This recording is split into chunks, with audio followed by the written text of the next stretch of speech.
दोस्तों, कल से आज तक 3 घटनाएं हुई हैं। पहली घटना कल 14 अगस्त को, जो हमारे स्वतंत्रता दिवस की पूर्व संध्या का दिन था, पूर्व दिन था, जिस दिन यह देश जश्न की तैयारी कर रहा था। जश्न की तैयारी इसलिए कि सैकड़ों साल से हम गुलाम थे, पहले मुगलों के और फिर अंग्रेज़ों के।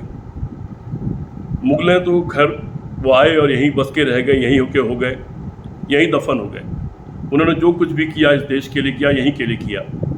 लेकिन अंग्रेज़ हमको लूटने आए थे, लूट कर हमको कंगाल करके चले गए। वो हमको लूट रहे थे, हमको प्रताड़ित कर रहे थे, हम पर जुल्म कर रहे थे, और हमको एक सामान्य नागरिक का अधिकार भी नहीं था। और ऐसे में हमारे कुछ नेता जो विदेश से पढ़कर आए, महात्मा गांधी, जवाहरलाल नेहरू, सुभाष चंद्र बोस, डॉक्टर राजेंद्र प्रसाद, तमाम लोग, उन्होंने देखा कि दुनिया तो अलग तरह चलती है, भारत अलग तरह से गुलामी की ज़िंदगी जी रहा है, और उन लोगों ने आज़ादी का बिगुल बजाया। और अंततः तमाम लाखों लोगों की कुर्बानी देने के बाद 14 अगस्त की रात को और 15 अगस्त को बीच में भारत देश आज़ाद हो रहा था। ये भारत देश एक देश नहीं था, इसमें 600 से ज़्यादा रियासतें थीं, अलग अलग देश थे। किसी का कोई राजा था, किसी का कोई नवाब था। यहाँ लोकतंत्र नहीं था, और उनके ऊपर अंग्रेज राज करते थे अलग अलग देशों पर, और सामूहिक रूप से वो एक देश अंग्रेजों का देश था। अंग्रेजों ने आज़ाद करते वक्त ये कहा था कि इन देशों में जो भी राजा और नवाब है, उनको अधिकार है कि वो हिंदुस्तान में मिलना चाहे तो हिंदुस्तान में मिल जाए, और पाकिस्तान में मिलना चाहे तो पाकिस्तान में मिल जाए। पाकिस्तान का बंटवारा सावरकर के 2 राष्ट्र के सिद्धांत के कारण हुआ। पाकिस्तान का बंटवारा जिन्ना की पार्टी और आरएसएस से जुड़ी हुई हिंदू महासभा की जो सरकार थी आज़ादी के पहले सिंध में, उसमें प्रस्ताव पास किया था उन्होंने कि 2 राष्ट्र होने चाहिए। उसके बाद हुआ, हालात बने देश के इस तरह के। देश में शांति स्थापित करने के लिए और देश को एक दिशा में ले जाने के लिए महात्मा गांधी जी के नहीं चाहते हुए, जवाहरलाल नेहरू के नहीं चाहते हुए, वो परिस्थितियां स्वीकार करनी पड़ी। लेकिन इसका एक पक्ष ये है कि वो 14 अगस्त 600 से ज़्यादा रियासतों, राज्यों या देशों जिनके राजा नवाब अलग अलग थे, उन सबको एक बना करके, एक करके, ये आज का भारत देश बनाने का दिन भी था, उसके संकल्प का दिन भी था, स्वतंत्रता का दिन था कि अब हम परतंत्र नहीं हैं, अब हम अपने खुद मुख्तार हैं, अब हम खुद अपने मालिक हैं, अब हम अपने फैसले खुद लेंगे। ये रात को हम जो आज़ादी ले रहे हैं, कल सुबह का सूरज हम देखेंगे, और वो सूरज हिंदुस्तान के हर आदमी की ज़िंदगी में आएगा। सूरज का उजाला हर आदमी, हिंदुस्तान का हर आदमी देखेगा। और वो दिन जो इतना गौरव का दिन था, उसको आरएसएस के लोगों ने और भारतीय जनता पार्टी के लोगों ने विभाजन विभीषिका दिवस के रूप में मनाया, जिनका आज़ादी से कोई लेना देना नहीं। भारतीय जनता पार्टी, इनके जो आकार होते हैं हिंदू महासभा के नाम पर, आरएसएस के नाम पर, आज़ादी की पीठ पर छुरा घोंपा था, आज़ादी में भाग नहीं लिया था, अंग्रेजों का साथ दे रहे थे। गोलवलकर ने कहा था कि अगर ऐसी आज़ादी मिलनी है जिसमें महिलाओं को, दलितों को एक जरा बराबर स्थान मिलना है, तो इससे अच्छा 100 साल की गुलामी मंजूर है। सुभाष चंद्र बोस ने जब कहा कि मेरी सेना में लोग भर्ती हों, तो गोलवलकर ने कहा कि सुभाष चंद्र बोस की सेना में नहीं, बल्कि अंग्रेजों की सेना में भर्ती होना चाहिए। गोलवलकर ने कहा कि हमारी लड़ाई अंग्रेजों से नहीं है, यानी आरएसएस की, हमारी लड़ाई मुसलमानों से, ईसाइयों से और कम्युनिस्टों से है, ये गोलवलकर ने कहा था। लेकिन उनकी गद्दारी के बावजूद, उनकी मुखबरी के बावजूद, तमाम स्वतंत्रता सेनानियों को पकड़ाने के बावजूद, आज़ादी की लड़ाई का साथ नहीं देने के बावजूद, देश की ज़िंदगी में उजाले का दिन आया और आज़ादी का दिन आया। 14 अगस्त उस आज़ादी की खुशी मनाने की तैयारी का दिन था। 14 अगस्त 600 से ज़्यादा रियासतों को जोड़कर एक देश बना देने की खुशी का दिन था। वो एकीकरण दिवस मनाने का दिन था, वो विभाजन की विभीषिका का दिन नहीं था। लेकिन हमेशा उल्टा सोचने वाले, नंगा सोचने वाले, गंदा सोचने वाले आरएसएस के लोग अच्छा सोच ही नहीं सकते। और आज़ादी चूंकि उनको चाहिए नहीं थी, वो आज़ादी के साथ थे नहीं। आज़ादी के बाद जब हमारा तिरंगा झंडा स्वीकार किया तो उसको उन्होंने जलाया था, उसको पैरों से रौंदा था और ये कहा था कि 3 रंग गोलवलकर ने कहा था अशुभ होते हैं।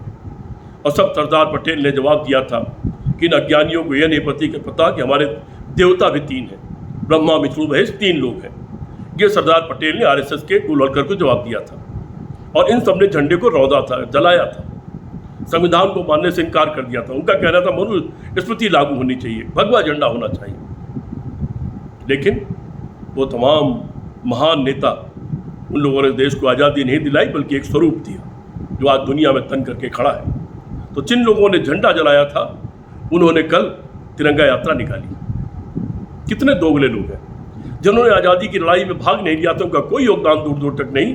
वो आज़ादी की लड़ाई के जश्न के दिन, एक दिन पहले से जो जश्न मन रहा होता है, क्योंकि उस दिन रात को आज़ादी मिली थी। बहुत सी जगहों पर उस दिन रात को 12 बजे ही जो लोग जुलूस निकालते हैं और वो आज़ादी का स्वतंत्रता दिवस मनाते हैं। बहुत सारी देश में बहुत सारी जगहों पर होता है। उस दिन वो विभीषिका दिवस मना रहे थे, गद्दार कहीं के। विभीषिका दिवस कोई देश का वफादार नहीं मना सकता, सिर्फ गद्दार मना सकते हैं। तो 2 घटना कल घटी थी, विभीषिका दिवस।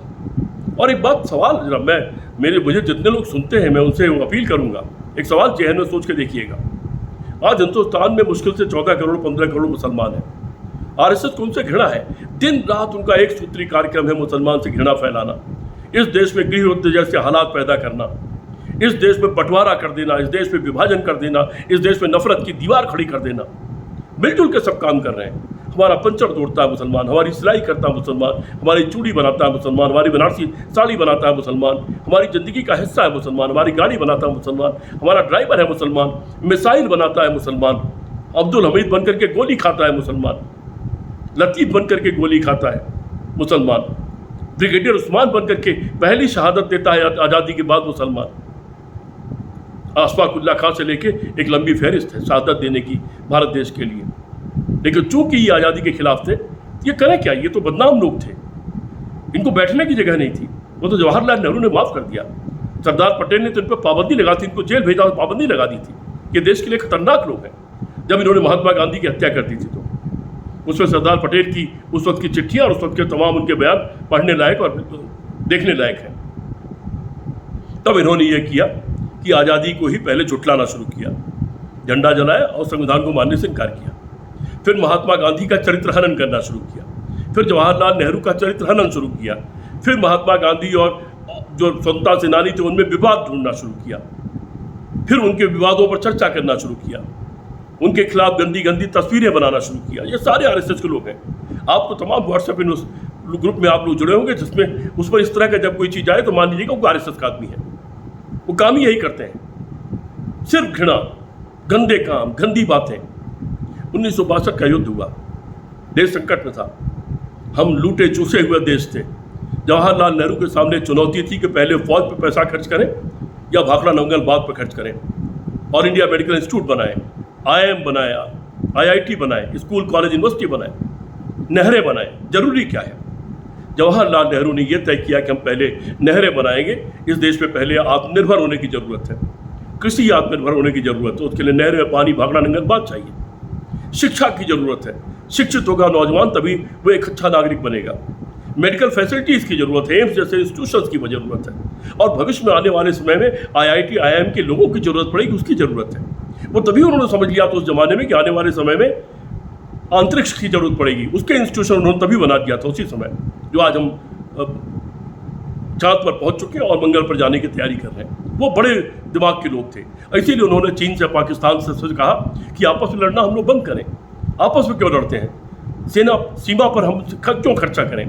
वो पैसा आप अपने देश की जनता पर खर्च करो, हम अपने देश की जनता पर खर्च करें। इसमें भूल हो गई। चीन ने धोखा दे दिया हमको 1962 में और हमें उसकी तकलीफ सहनी पड़ी।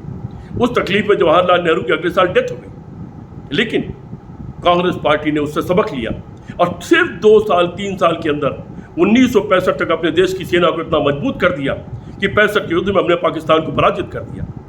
और उसके ठीक 6 साल बाद पाकिस्तान के 2 टुकड़े कर दिए 1971 में। यह है इतिहास कर्म करने वालों का, और अकर्म करने वालों का, देशद्रोह करने वालों का भी अपना इतिहास है, वो लिखा हुआ है देश का। आज एक दूसरी घटना घटी। 15 अगस्त को सभी पार्टी के लोग और प्रोमिनेंट लोग जो भी होते हैं उनको आमंत्रित किया जाता है लाल किले पर। जबकि वहाँ प्रधानमंत्री को झंडा फहराना होता है, भाषण देना होता है, और प्रधानमंत्री देश के नेता के रूप में भाषण देता है। ये मोदी जी हैं जो देश के नेता के रूप में भाषण देने के बजाय आरएसएस के कार्यकर्ता के रूप में भाषण देते हैं। दिनों दिन का भाषण घटिया होता चला जा रहा है।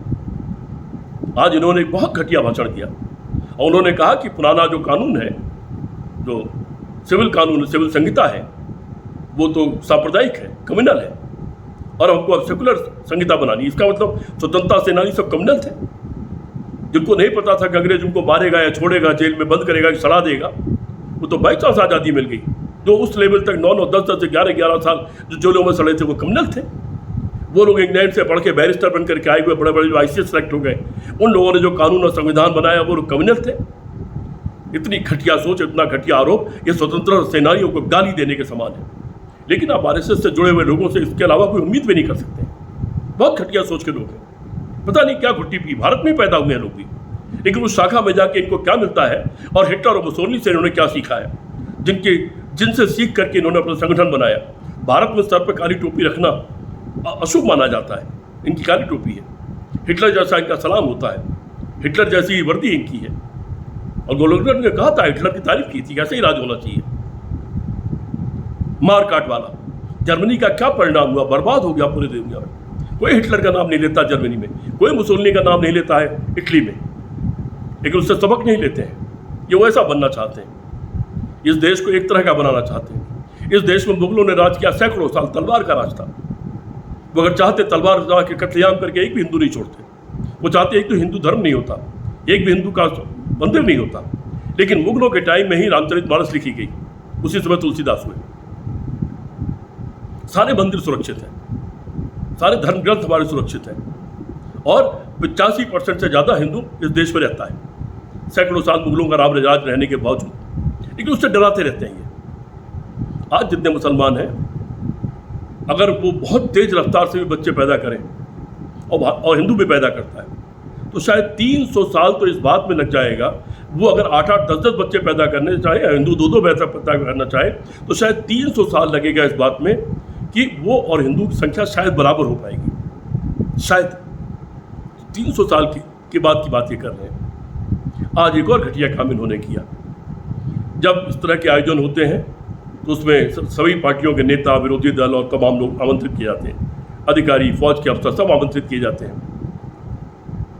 जब कांग्रेस का राज था, यहाँ तक कि जनता दल वगैरह का भी राज था, तो जो नेता विरोधी दल थे या भारतीय जनता पार्टी के जो प्रमुख नेता थे, अडवाणी और वाजपेयी इत्यादि, सुषमा स्वराज, जेटली, इन सब लोगों को पहली पंक्ति में बैठाया जाता था। इसकी फोटो और वीडियो आपको मिल जाएगी।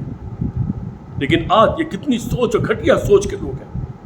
नेता विरोधी दल है राहुल गांधी, और नेता विरोधी दल को मंत्री का दर्जा होता है। वो भी वहाँ गए क्योंकि ये देश का फंक्शन है, देश के फंक्शन में गए थे। वो घटिया भाषण सुनने नहीं गए थे, प्रधानमंत्री का भाषण सुनने गए थे।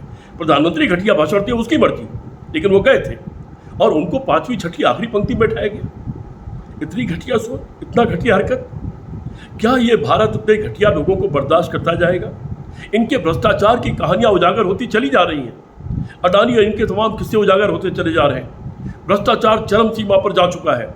कोई छोटा मोटा काम भी या मोटा पैसा दिए बिना नहीं करा सकते आप। जनता की कोई हैसियत नहीं बची है, सिर्फ वसूली और लूट है, और तमाम परत दर परत का खुल रहा है। PM केयर फंड खुद अपने आप में बहुत बड़ा भ्रष्टाचार है। जिस दिन खुलेगा उस दिन इस देश में जो अंधभक्त हुई होंगे, अगर वो सचमुच अंधे हैं तो अलग बात है, लेकिन थोड़ा बहुत उनका दिल दिमाग होगा तो उस दिन वो जूता लेके दौड़ा लेंगे। इतने बड़े भ्रष्टाचार इस सरकार कर चुकी है और इतने बड़े देशद्रोह के काम कर चुकी है। अब तक ये एक काम नहीं किया देश का। 2013 से जितने वादे किए थे, एक वादा कोई बता दो जिन्होंने पूरा किया। सड़कें टूट रही हैं, पुल टूट रहे हैं, सड़कें बह जा रही हैं, राम मंदिर में पानी टपक रहा है, राम मंदिर की सड़क बह गई, राम मंदिर के पास बनी हुई दीवार रेलवे स्टेशन बन गई, बह गई, संसद में पानी टपक रहा, गुजरात की तमाम पुल बह गए, वहाँ की सड़कें बह गई हैं। वही गुजरात मॉडल था। इस तरह के लोगों को बर्दाश्त आप कैसे कर ले रहे हो? इनको एक भी वोट कैसे दे रहे हो? इनको बगल में बैठा कैसे ले रहे हो? अगर इंग्लैंड, अमेरिका, कोई और देश होता तो शायद पता नहीं क्या होता। हमारे ही बगल में कुछ नौजवानों ने श्रीलंका में वहाँ के चुने हुए, वो भी धर्म के आधार पर भारी बहुमत से जीतता था राष्ट्रपति, लेकिन जब आंख खुली कि बर्बाद कर दिया इसने देश को, तो उसको भागने को मजबूर कर दिया। शेख हसीना, उन्होंने देश की तरक्की तो दी पूंजीपतियों के सहारे, लेकिन आम आदमी बेरोजगार होता गया। आम आदमी की ऊंच नीच की खाइयाँ एक छोटे पैसे वाले बड़े पैसे वाले के बीच में जो खाई होती है वो गहरी होती चली, बड़ी होती चली गई। और शेख हसीना ने इसी तरह अहंकार पाल लिया था जो मोदी को है, आरएसएस के लोगों को, भाजपा के लोगों को है। बात नहीं करना, किसी की सुनना नहीं। कोई आंदोलन कर रहा तो आंदोलन जीवी है, देशद्रोही है वो। और परिणाम ये हुआ कि शेख हसीना को सिर्फ 45 मिनट बचे जान बचा के भागने के लिए। उसकी पार्टी के 50 सैकड़ों लोग मार दिए गए वहाँ, जिसमें हिंदू भी हैं और मुसलमान भी हैं जो उसकी पार्टी के समर्थक थे। वहाँ पर जो मौतें हो रही हैं वो किसी धर्म के नाम पर नहीं हो रही, वो अवामी लीग के कौन कौन लोग हैं, उसके समर्थक कौन, उसको पैसा कौन देते हैं, उसके कट्टर समर्थक कौन है, उनके नाम पर मौतें हो रही हैं। एक भी मौत नहीं होनी चाहिए। वहाँ लोकतंत्र था अच्छा भला, लोकतंत्र में इस सब चीज़ों के लिए जगह नहीं है। वहाँ एक भी इंसान की मौत हो रही है वो गलत है। दुनिया के किसी भी कोने में एक भी इंसान की मौत हो या एक बच्ची से बलात्कार, वो गलत है। भारत में ऐसा कभी नहीं होना चाहिए। भारत में श्रीलंका भी नहीं होना चाहिए। भारत महात्मा गांधी का देश है, एक गांधीवादी तरीके से चलना चाहिए। मुझे ध्यान है 1975 से लेकर उसके बाद तक न जाने कितनी रैलियां हुई इंडिया गेट पर, जिससे 15-15, 20-20 लाख लोग इकट्ठे हुए और उसके 3 किलोमीटर के दायरे में प्रधानमंत्री, राष्ट्रपति सब रहते हैं, संसद भी है। लेकिन वो लाखों लोग चुपचाप आए, भाषण सुना, अपना विरोध व्यक्त किया, नारा लगाया और चुपचाप ट्रेनों में बैठ के वापस चले गए। किसी ने लूटपाट नहीं की। अगर 15 लाख लोग वहाँ मुड़ जाते तो क्या होता? लेकिन ये भारत है, महात्मा गांधी का देश है, ये वो करने वाला देश नहीं है। ये अलग बात है कि आरएसएस उस तरफ को इस देश को ले जा रहा है, जानबूझ के एक समुदाय के साथ नफरत पैदा करके ऐसे हालात पैदा कर रहा है कि वो समुदाय अपने को असुरक्षित समझने लगे। यहाँ खाई पैदा कर रहा है। 14-15 करोड़ लोगों का क्या करोगे आप? और आप ये कहते हो कि बंटवारा क्यों हुआ? अगर बंटवारा नहीं हो, मान लीजिए आज पाकिस्तान और बांग्लादेश दोनों इस देश में आ जाए और 30-40 करोड़ मुसलमान जब बढ़ जाएंगे, 14 करोड़ और 14 करोड़ मुसलमानों से आपको घृणा है, उनसे दिन भर आप डराते रहते हो हिंदुओं को कि खा जाएंगे, और 30-40, इसका मतलब आप ये चाहते हो, अभी योगी जी ने कहा कि भारत का पाकिस्तान का विलय हो जाएगा भारत में, करा लो। लेकिन आपसे ही सवाल है कि अगर 14 करोड़ से दिन रात नफरत है आपको, उनसे आप डरा रहे हो सारे हिंदुओं को, 40 करोड़ जब हो जाएंगे तो आप क्या करोगे? इरादा क्या है आपका? गृह युद्ध? उससे आपको मिलेगा क्या? इस देश में क्या हासिल करना चाहते हो? ये देश बड़ी मुश्किल से बना है, ये बड़ी मुश्किल से आज़ाद हुआ और बड़ी मुश्किल से बना कि आज हम 5 आर्थिक ताकत में एक हैं, हम आज 5 सैन्य ताकत में एक हैं। इसको आरएसएस बर्बाद क्यों करना चाहता है? और आरएसएस ने किया क्या है इस देश के लिए? चले जाओ बॉर्डर पर, भगवान शंकर हमारे सबसे बड़े भगवान, उनकी जमीन चीन के कब्जे में है। आरएसएस को अपने करोड़ 2 करोड़ लोगों को लेकर हमला कर देना चाहिए। मैं विश्वास दिलाता हूं हम सब आपके साथ चलेंगे। सिखों का ननकाना साहब पाकिस्तान के कब्जे में है, आरएसएस को जाके वहां से छीन लेना चाहिए ना, नहीं जाएंगे। सिर्फ मिलावटखोरी, जमाखोरी, नकली माल बनाना, नफरत फैलाना, गंदगी फैलाना, गंदी बातें करना, सिर्फ ये करेंगे। जाओ ना बांग्लादेश में, चले जाओ 50-60 लाख लोग, कुछ कर लो ना, घर से नहीं हिलेंगे। कायर लोग, घृणित है बहुत व्यक्तित्व इनका, घृणा के पात्र हो गए हैं ये लोग। क्यों ऐसा कर रहे हैं? मैं आश्चर्यचकित हूँ। इसी भारत की मिट्टी में पैदा हुए, हमारे घर परिवार के लोग हैं, लेकिन शाखा में जाके ऐसा क्या इनके साथ हो जाता है कि ये एक सामान्य इंसान नहीं बचते हैं, ये एक भारतीय नहीं बचते हैं। भारत के प्रति इनके अंदर भक्ति नहीं है, भारत के भविष्य के प्रति इनके अंदर चिंता नहीं है। आखिर शाखा ऐसा क्या सिखा देती है कि भारत को बर्बाद करने को उतारू है? और कितने घृणित काम किए इन्होंने, कल के दोनों और आज जो राहुल गांधी के साथ इन्होंने किया है। 5वीं लाइन में बैठा दिया उनको, आपको शर्म नहीं आती? उससे आपकी आत्मा ठंडी हो गई, सुख मिला आपको कि आपने उनको नीचे कर दिया। ऐसे नीचे हो जाएंगे वो। 10,700 किलोमीटर चले हैं, पैरों में छाले हैं, करोड़ों लोगों से मिले हैं और आज भी जमीन पर करोड़ों से मिलते रहते हैं, आम आदमियों से मिलते हैं, आम आदमियों के बीच में रहते हैं। उनको कहीं बैठा दो, फर्क नहीं पड़ता, वो तो वैसे भी जमीन पर रहते हैं, लोगों के साथ रहते हैं, गरीब गुरबा के साथ रहते हैं, खेतों में रहते हैं, पानी में रहते हैं, कीचड़ में रहते हैं, कहीं बैठा दो, उन्हें नहीं फर्क पड़ा। फर्क तुमको पड़ा है। पूरी दुनिया ने आज तुम्हारी हरकतें देखी है, भारत की फौज ने, भारत की ब्यूरोक्रेसी ने, भारत के लोगों ने, सबने तुम्हारी हरकत देखी है और सबको नागवार गुजरा है आज ये। ठीक